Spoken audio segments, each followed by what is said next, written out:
Привет, halo nama saya Muhammad Zakir Raja. Saya award di beasiswa usia tahun 2020. Tahun kemarin tuh gap year. Karena waktu ujian tuh gagal sekitar 8 kali. Nah, si Jack nu anu lucuna. Udah mengaruhi semuanya teh. Apa? Nah jadi kan saya tuh tadi aku ya. Jadi kamu tuh gap year kan? Jawab. Heeh. Ya jadi saya itu anak gap year tahun kemarin gagal di ujian SBMPTN, di ujian mandiri sama di Kemdikbud juga. Sekitar 8 kali saya gagal tahun kemarin.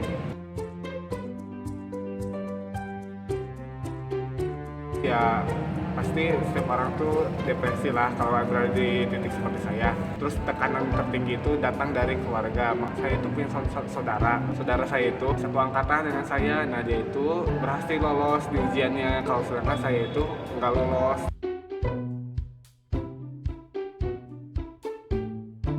Ya tentunya untuk anak-anak Gejar tuh adalah rasa putus asa ya. Kan saya tinggalnya di kampung. Kalau di kampung itu nggak tahu sama sekali istilah Gejar itu apa. Taunya mereka tuh gagal udah gitu aja. Jadi kayak ada rasa kecewa gitu. Kayak gagal ngebahagiain orang tua gitu kan. Ya kalau disepelekan kayaknya ada sih, cuman nggak frontal ke diri saya gitu. Kan saya punya satu lingkup pertemanan gitu. Mereka semua kan kuliah. Kayak mereka ngobrolin kuliah gitu kan. Jadi kayak ada rasa iri juga. Cuma ya udahlah, dibawa enjoy aja gitu, nggak usah terlalu dipikirin gitu ya. Mungkin ini yang terbaik. Cara buat semangatnya lagi tuh ya banyak dukungan juga sih dari teman-teman gitu ya. Banyak yang semangatin karena memang sukses itu nggak harus selalu berbarengan gitu. Ada waktunya masing-masing. Kayak gitu.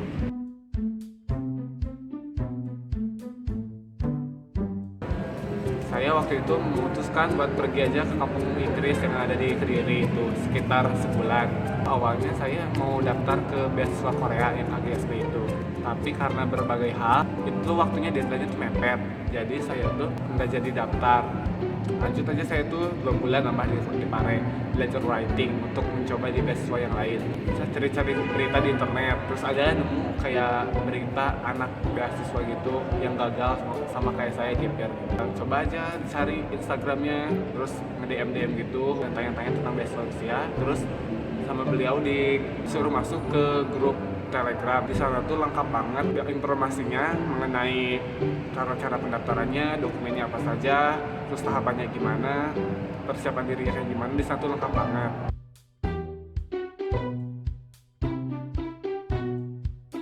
Awalnya pembukaannya dibuka tanggal 13 Januari tahun 2020. Kan biasanya besok itu bukanya akhir Desember. Terus saya tuh udah menyiapkan setiap dokumen tuh udah dari akhir Desember, tapi ternyata tahun yang 2020 itu bukanya awal Januari. Beasiswa ini tuh nggak usah dulu translate dokumennya karena yang menyeleksinya juga mereka ngerti bahasa Indonesia.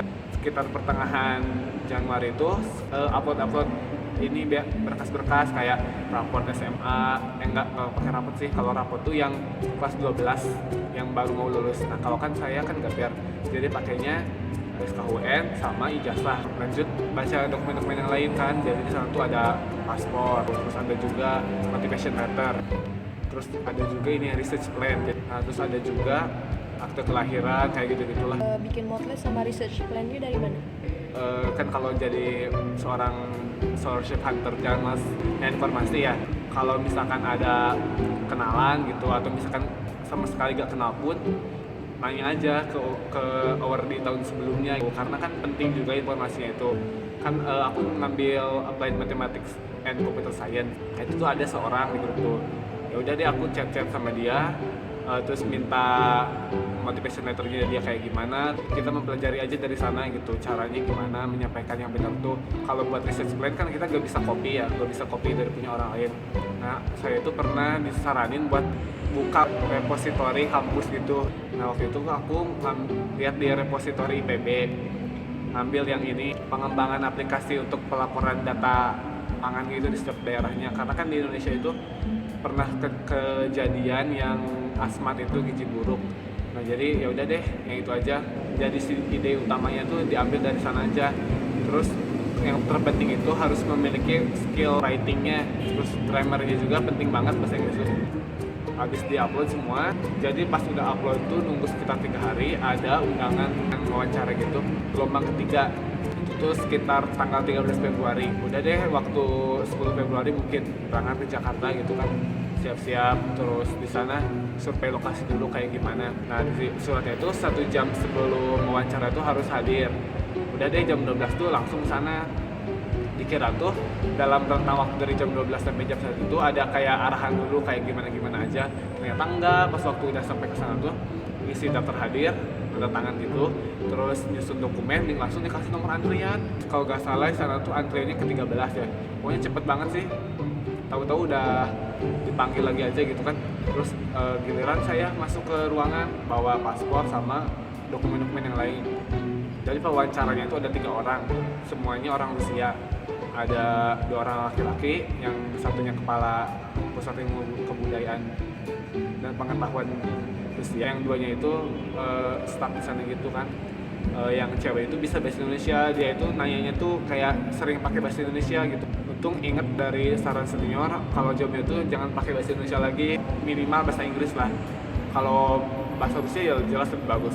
Oh iya, ini tuh kan beasiswanya parsial ya. Jadi yang gratis itu cuman biaya pendidikan dari mulai masuk sampai lulus. Nah, kayak misalkan biaya visa, biaya terjemahan, terus biaya tiket pesawat, asuransi, asrama gitu itu dari masing-masing. Nah, jadi waktu itu ditanyain penghasilan orang tua tuh segimana gitu kan, mereka mampu nggak gitu buat beasiswa ini. Ada juga nanyanya tuh gini, minat di perguruan tinggi negeri gak kayak UI gitu, minat kata saya tuh. Nah ada satu pertanyaan, dia tuh kan nanya tuh pakai bahasa Inggris ya, mungkin grogi gitu kan sayanya, jadi nggak nangkep isinya tuh maksudnya tuh kayak gimana. Jadi dia tuh nanyain kompetensi di bidang komputer tuh apa. Saya kira tuh motivasi di bidang komputer tuh apa gitu, motivasi saya. Ternyata salah. Terus untungnya tuh si ibu yang bisa bahasa Indonesia tuh ngasih tahu maksudnya tuh kayak gini. Oh ya, udah langsung dijawab, diterangin. Terus pulang tuh kan kayak di jalannya juga nggak terlalu percaya diri bakal lolos gitu di wawancaranya juga, karena tadi nggak nangkep isi pertanyaannya tuh. Udahlah gitu. Sekitar bulan Mei dapat email gitu, jadi kayak dikasih surat konfirmasi mau lanjut beasiswa gitu atau enggak. Nah udah ngisi, dapat tanda tangan orang tua, terus diupload ulang, terus sekitar nunggu sebulan lagi kalau nggak salah, baru dapat email dari kementerian sananya. Simpelnya saya itu terpilih untuk studi di negara Federasi Rusia.